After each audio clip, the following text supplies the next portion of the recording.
안녕하세요. 1월 7일 아침 묵상 시작합니다. 오늘 본문은 요한 1서 4장 13절에서 21절까지 말씀입니다. 자, 어제 우리는 12절 말씀을 통해서 우리가 서로 사랑하면 하나님께서 우리 안에 거하심을 알 수 있고 또 하나님의 사랑이 우리 안에 온전히 이루어질 것을 배웠지요. 자, 오늘 읽을 13절부터 21절은 하나님께서 우리 안에 거하신다는 말의 의미가 무엇이며 하나님이 거하시는 공동체의 모습은 어떠한지 말해줍니다. 13절부터 읽겠습니다. 그의 성령을 우리에게 주심으로 우리가 그 안에 거하고 그가 우리 안에 거하시는 줄을 아느니라. 자, 요한은 하나님이 우리 안에 거하신다는 개념을 성령님과 연결시킵니다. 요한은 이미 3장 24절을 통해 우리에게 주신 성령으로 말미암아 우리가 그의 안에 거하시는 줄을 우리가 안다라고 설명했지요. 자, 그렇다면 성도들은 언제 성령님을 받게 될까요? 하나님의 아들 예수 그리스도를 구주와 주인으로 시인하고 영접하면 성령께서 그 시점부터 우리 안에 거하십니다. 그리고 우리 안에 거하시는 성령 하나님을 통해 우리는 하나님이 우리 안에 계신 것을 알 수가 있습니다. 그러나 여기서 하나님이 우리 안에 거하신다는 개념을 물리적으로 하나님이 우리 마음 어떤 곳에 거주한다는 식으로 이해해서는 곤란합니다. 그렇다면 어떻게 이해해야 할까요?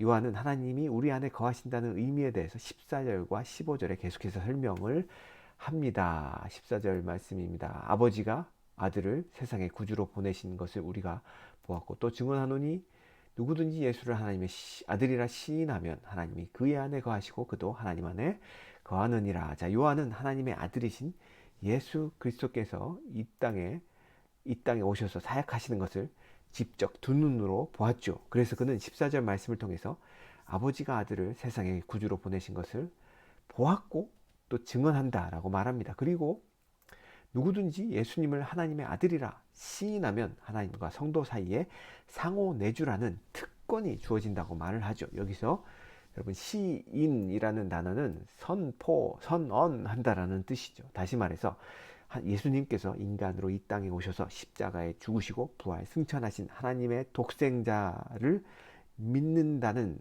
선언을 의미하죠. 그리고 예수님에 대한 이런 사실을 믿는 사람들에게 하나님이 내주하시며 그 동시에 그들도 하나님 안에 거하게 된다라고 말씀하고 있습니다. 하나님이 우리 안에 내주하신다는 것을 앞에서도 말했지만 물리적으로 우리 마음 어떤 곳에 거주한다는 식으로 이해해서는 곤란합니다. 그러면 어떻게 이해해야 할까요? 그것은 요한의 상호 내주의 개념을 통해서 배워야 하는데요.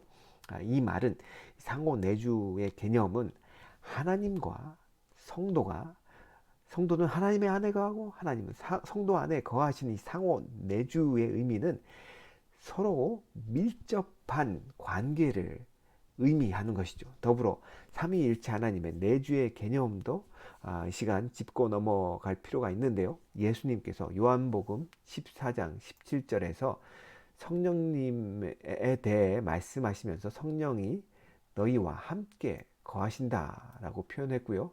바로 너희 속에 계시겠다라고 지금 말씀하셨거든요. 자, 이것을 동시에 물리적으로 이해하는 것은 참 어렵습니다.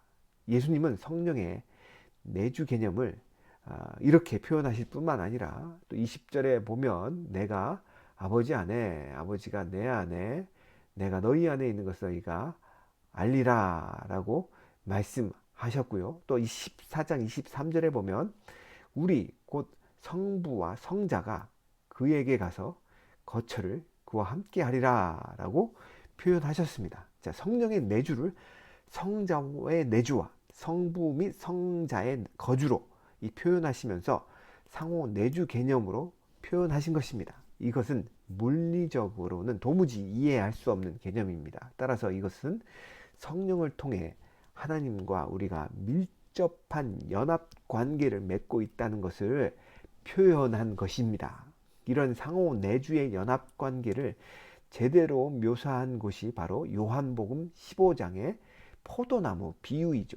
이 포도나무가 가지가 연결되어 있듯이 줄기와 가지가 서로 연결되어 이 뜻이 하나님과 성도의 상호 내주의 의미는 그러한 관계라는 것이죠. 서로 밀접하게 연결되고 붙어있고 교류하고 열매 맺는 생명의 관계라는 사실을 이 상호 내주라는 관계가 보여준다는 것입니다. 그렇다면 하나님과 우리의 밀접한 연합의 관계는 어떻게 체험되고 알 수 있을까요? 16절을 보겠습니다. 하나님이 우리를 사랑하시는 사랑을 우리가 알고 믿었노니 하나님은 사랑이시라.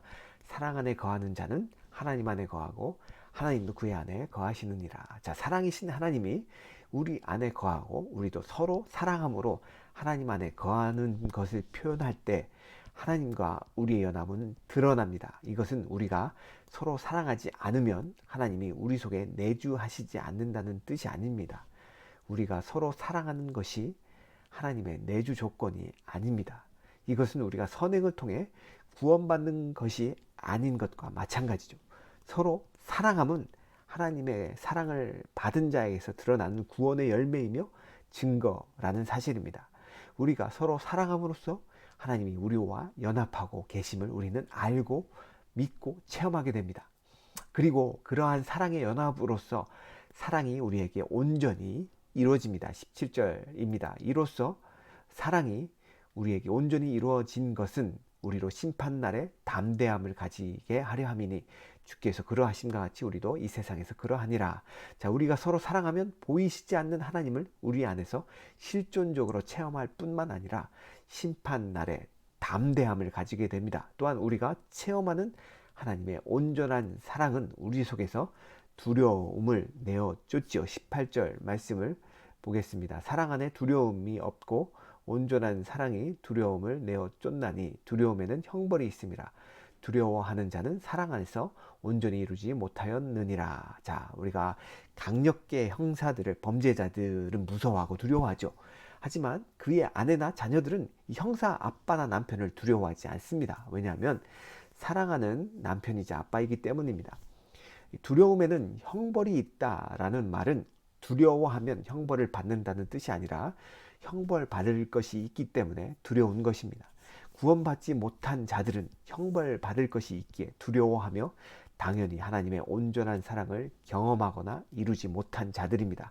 따라서 우리가 서로 사랑함으로써 하나님의 사랑이 우리 안에 온전히 열매를 맺게 되는데요. 그렇게 되면 우리는 최후 심판에 대한 두려움이 없어지고 오히려 하나님 앞에 담대해지죠.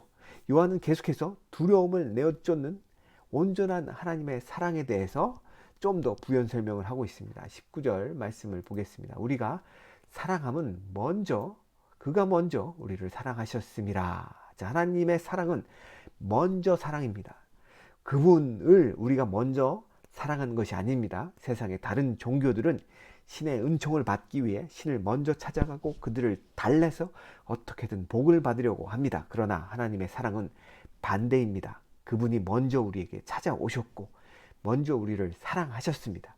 심지어 그 사랑은 우리가 아직 죄인 되었을 때의 사랑입니다. 로마서 5장 8절은 이렇게 말합니다. 우리가 아직 죄인 되었을 때 그리스도께서 우리를 위하여 죽으심으로 하나님께서 우리에 대한 자기 사랑을 확증하셨느니라.